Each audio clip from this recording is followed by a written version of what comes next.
Okay, welcome everyone to the Christian Emergency Network Safety and Security Training 101.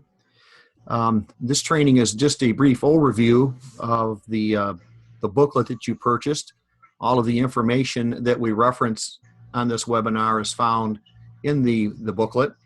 And so as we go through this webinar, you may find some page numbers being thrown at you to take some notes.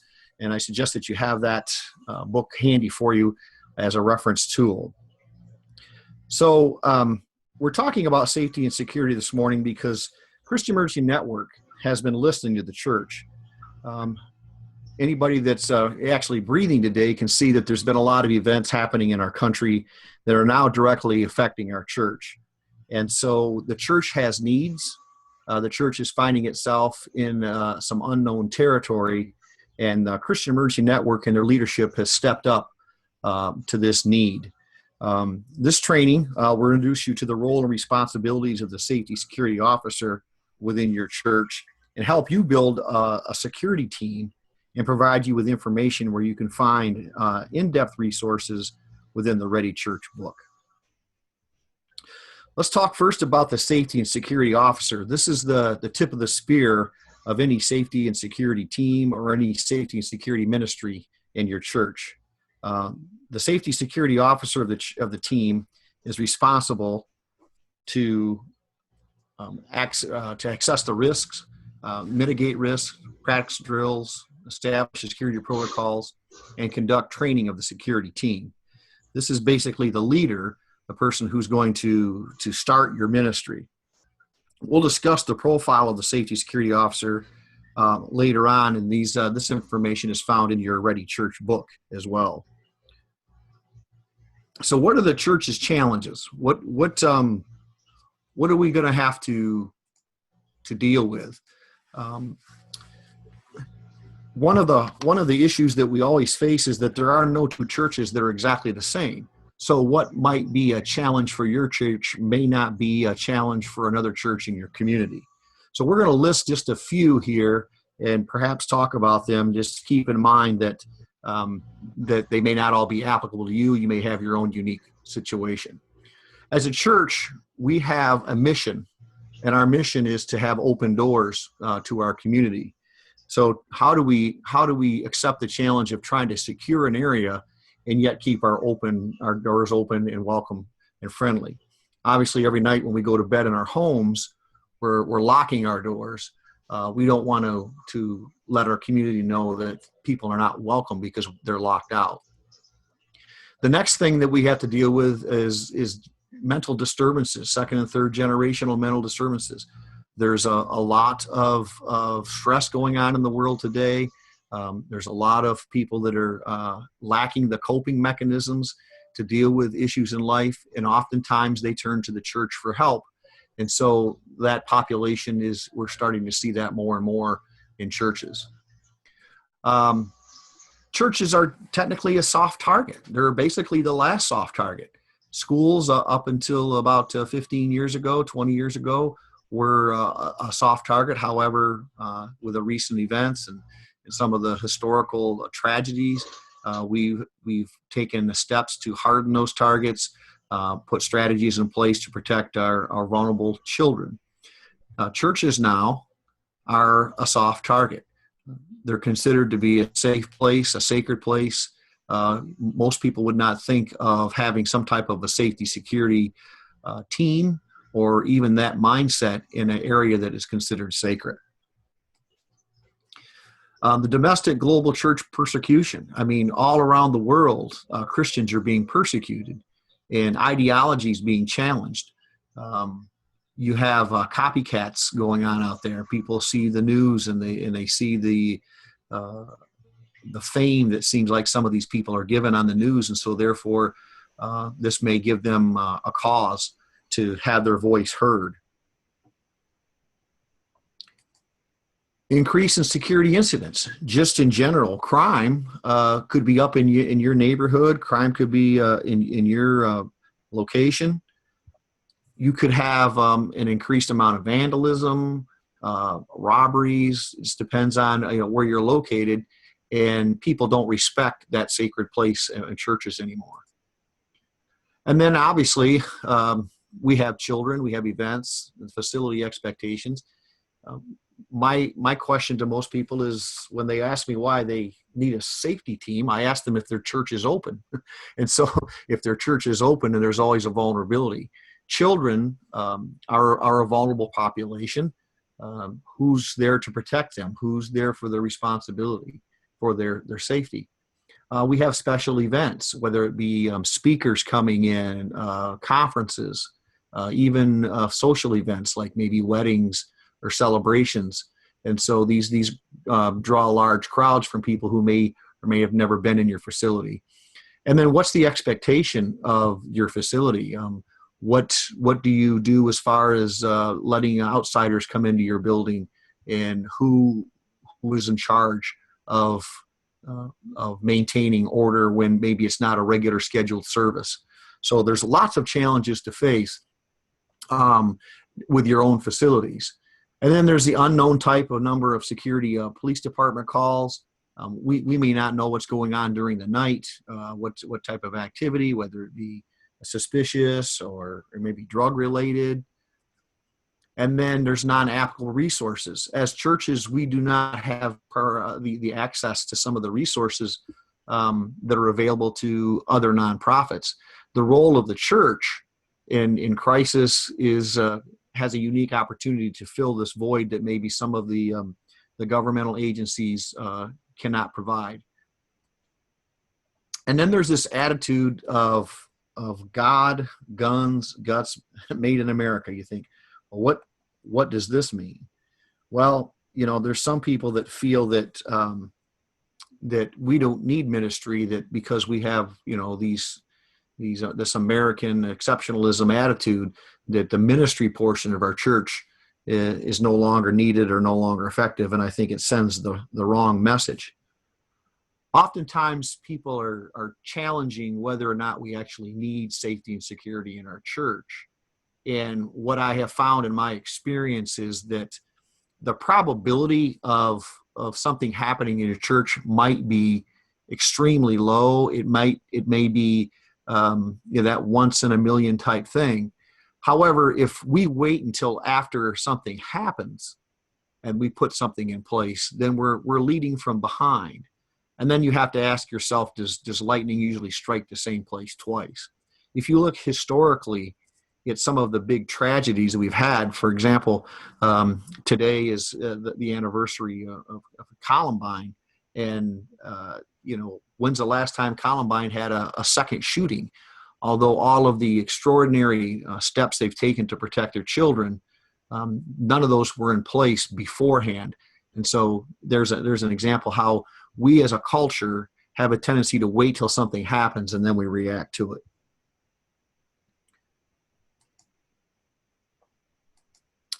So what's the solution? We've been talking about some of the challenges and some of the problems. What's the solution that we offer?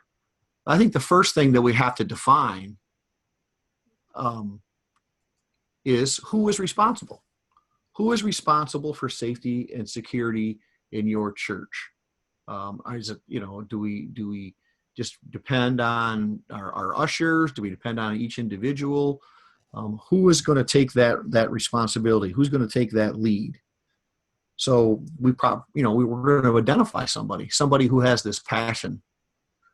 We have threats and risks. Well, who's going to identify those threats and risks? If we can take a look and identify threats and risks, then we can deal with them beforehand. We have to look at our vulnerabilities. So as a solution, if we can identify vulnerabilities, threats, then we can establish a safety security team to be able to either deter, detect, and prevent something from happening, or at least be there and have an organized team that can deal with it, whether it be a medical emergency, a lost child, something of the nature that maybe we're just not prepared for because we never thought it was going to happen in our church.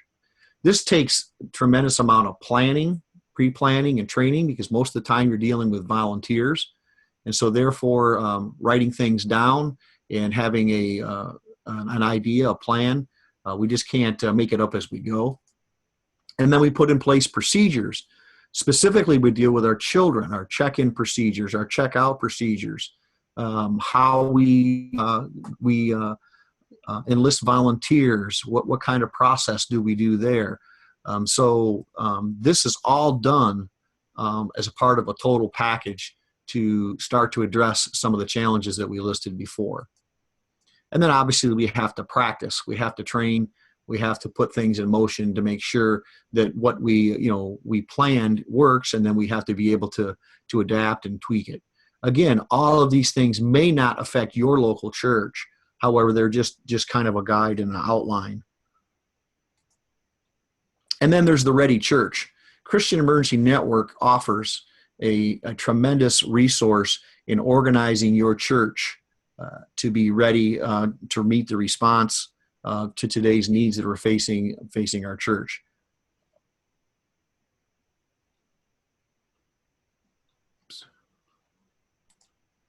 So what are the 8 steps to getting started? Christian Emergency Network has laid out 8 steps to establishing your safety team. Step number 1 is the pastoral board appointment. Number 2 is team recruitment. 3 is the church assessment. 4, communications.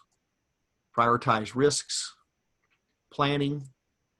Training, and building your network. We're going to go over each one of these steps in detail in the next few slides. And so again, as we go through them, think about how they're applicable to your church. So step 1 is the pastoral board appointment. We believe security team profiling, it's a calling, all right? It's a ministry. So it's going to take an individual who can answer the call and has the passion and the desire to commit the resources and understands it. The success of any safety security team will only start and continue if it starts from the top down, and that's from the pastor and having the board's appointment. In my team, in my own personal church, we have tremendous support from our pastor and from our church board. And their guidance and direction is so reassuring to know that we're not doing this all by ourselves.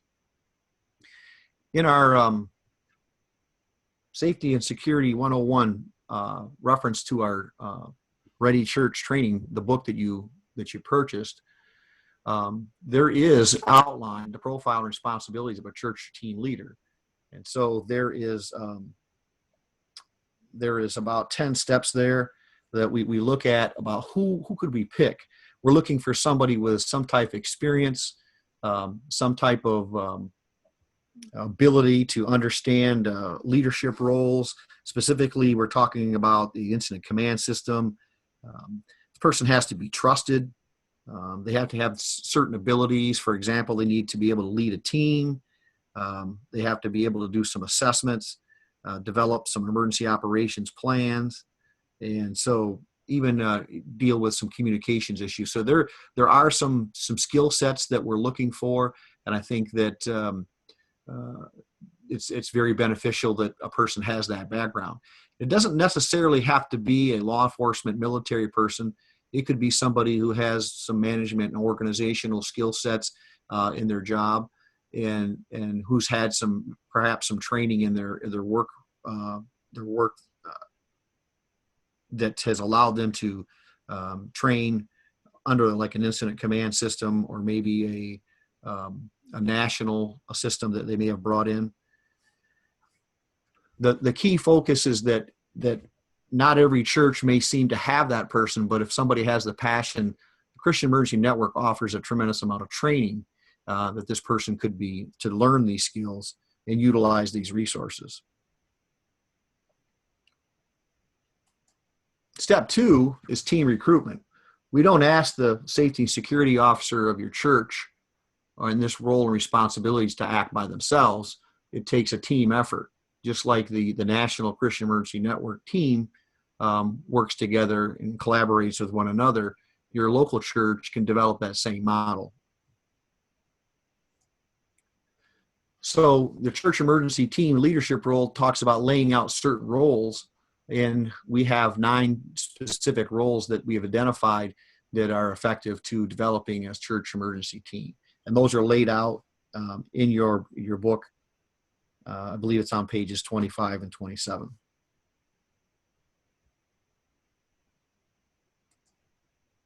Step 3 is a church assessment.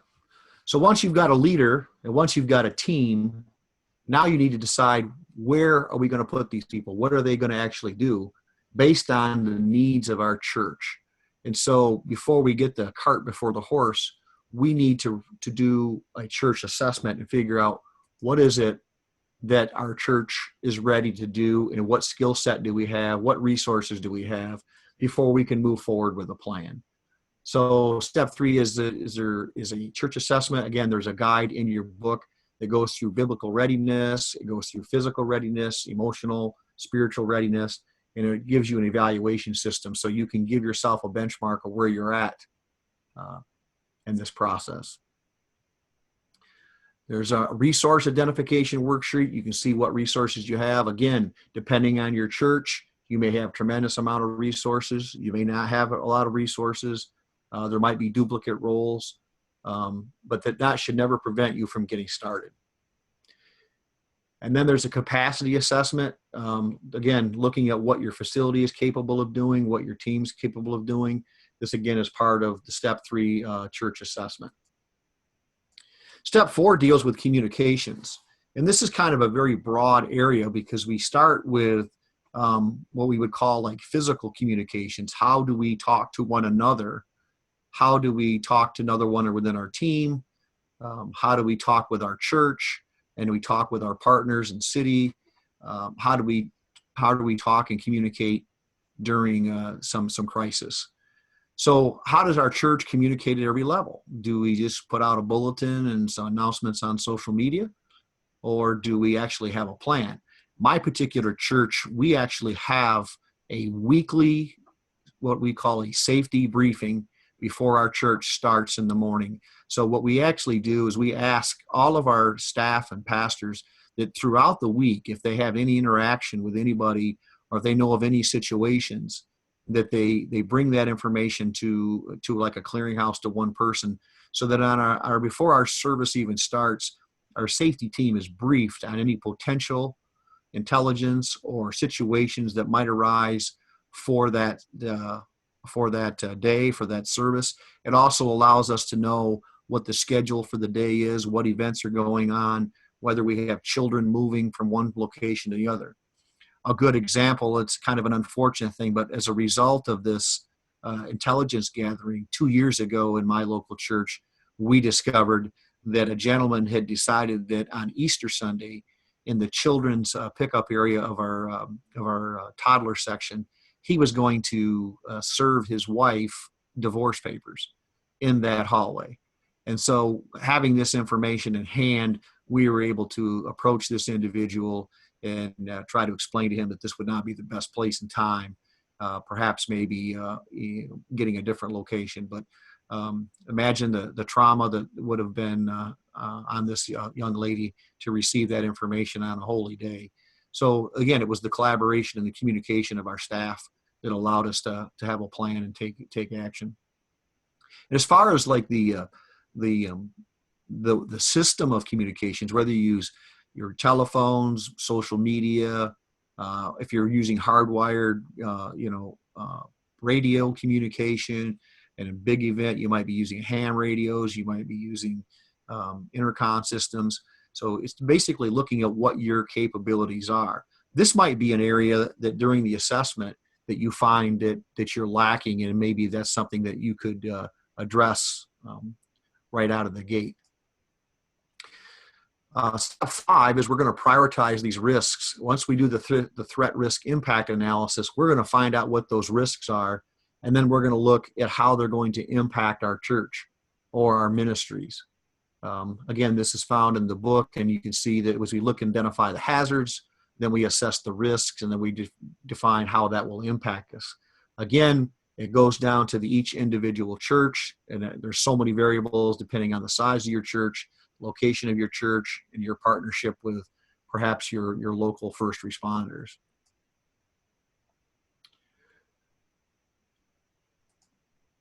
Step 7 is planning. So we have basically 3 plans that we like to put in place.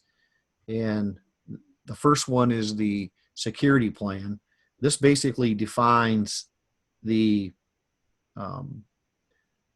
procedure, the operation plan of your security, and how you do security in your church, how you would do security in the event you had a situation that you had to respond to.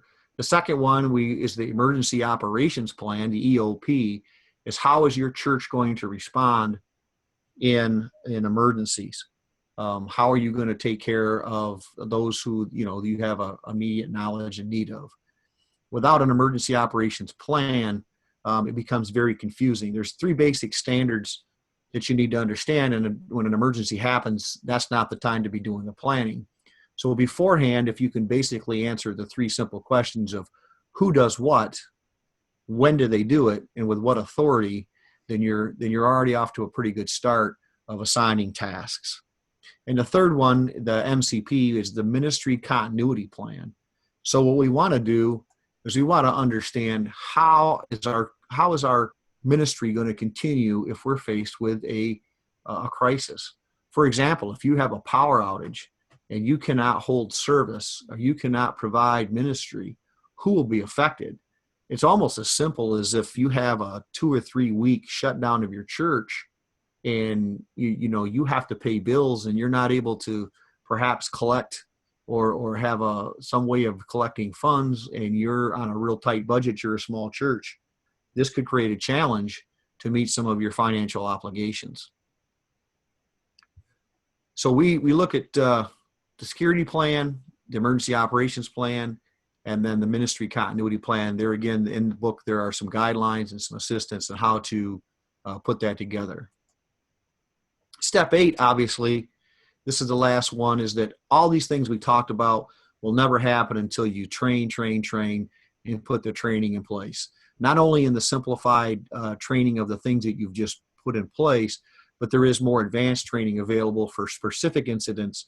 For example, like active shooter, try to preventing sexual assault in your church. How do we deal with perhaps special needs populations? How we communicate with our local law enforcement, firefighters, and even federal officials. Standards matter. Throughout Christian Emergency Network's training and throughout their process, they stand on the fact that standards matter. Standard doctrine, standard roles, standard biblical response to emergencies. In the first responders throughout our country have utilized this because they're often called upon to help one another. And when we standardize terminology, we standardize roles, that we can all of a sudden, as Christians, come together from all parts of the country, and we have a pretty good understanding of what we're talking about.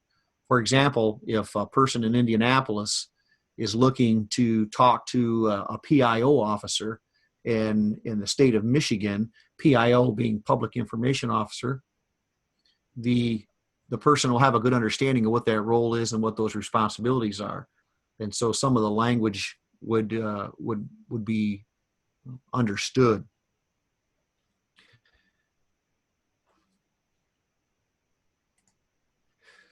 Build your church and community response network. Once you start as a ready Christian and move into a position where you establish your security team and become a ready church, you need to realize that throughout the United States, there are ready cities that are being developed. And it's this collaboration that gives you the strength, and you find out that you're just not acting alone in a time of crisis. That as we build the network, that at any time, any place, in any moment, when a church or a city is affected by a crisis or a tragedy, instantaneously we can respond in a biblical way of prayer, care, and share. And these teams will be trained, they'll be committed and ready to respond to provide that, what we feel is called to support people in times of crisis.